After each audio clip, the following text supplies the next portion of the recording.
সুপ্রিয় দর্শক, আসসালামু আলাইকুম। আজকে শেয়ার করব ইউনিক নাস্তার রেসিপি। শুধুমাত্র একটি আলু আর আটা দিয়ে মজাদার ইউনিক নাস্তাটি তৈরি করতে পারবেন। আশা করব প্রতিদিনের মতো আজকের রেসিপিও আপনাদের কাছে ভালো লাগবে। প্রথমে একটি মিক্সিং বোলে নিয়ে নেব 2 কাপ আটা, সাথে দিয়ে দেব ধনিয়া পাতা কুচি এবং কাঁচামরিচ কুচি, 1 চা চামচ লবণ। এখন উপকরণগুলো খুব ভালোভাবে মিশিয়ে নেব। মেশানো হয়ে গেলে এখান থেকে হাফ কাপ ময়দা আমি উঠিয়ে রেখে দেব।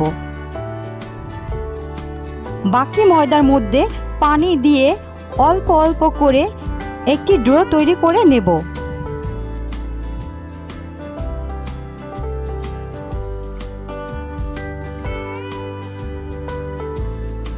এই পর্যায়ে দিয়ে দেব 1 টেবিল চামচ সাদা তেল।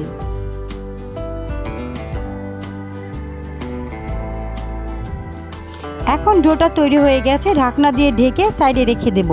এখানে নিয়েছি সিদ্ধ করা একটি আলু এবং সাথে দিয়ে দিচ্ছি একটি পেঁয়াজ কুচি, কাঁচামরিচ, ধনিয়া পাতা কুচি, একটি চাট মশলা এবং হাফ চা চামচ লবণ।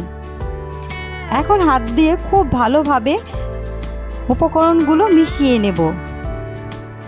আলুর মিশ্রণটি এখন তৈরি হয়ে গেছে, সাইডে রেখে দেব।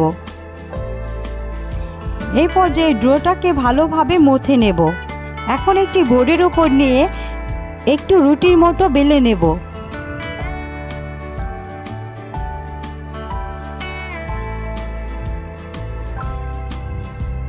একটু বড় সাইজের রুটি বেলে নেব। এখন আমার রুটি বেলা হয়ে গেছে। এর মধ্যে দিয়ে দেব টমেটো সস। সসটাকে আমি পুরো রুটির মধ্যে মেখে নেব এবং দিয়ে দেব আগে থেকে আলুর মিশ্রণটি চারো সাইডে সুন্দর করে এইভাবে ঘুরিয়ে দিয়ে দেব।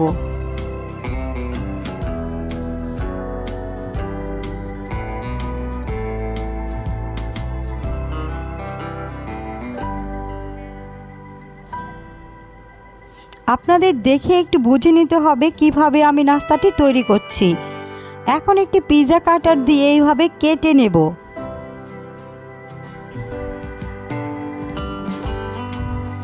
বাস, আমার নাস্তাগুলো তৈরি হয়ে গেছে এবং একে একে নাস্তাগুলো উঠিয়ে নেব।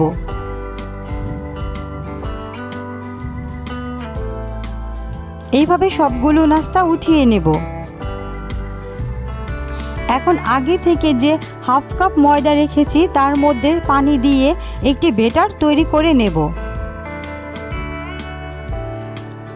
এই পর্যায়ে ব্যাটারের মধ্যে অ্যাড করব 2 টেবিল চামচ সাদা তেল।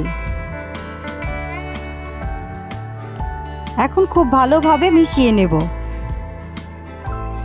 মেশানো হয়ে গেলে এখন একটি নাস্তা উঠিয়ে এই ময়দার ব্যাটারের মধ্যে খুব ভালোভাবে চুবিয়ে এখন চুলায় দিয়ে দেব। একে একে এখানে আমি 4টি নাস্তা চুলায় দিয়ে দিচ্ছি।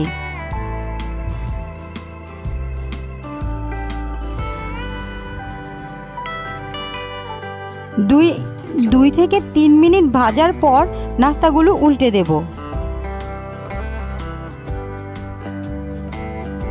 উল্টে পাল্টে আরো 2 থেকে 3 মিনিট ভেজে নেব।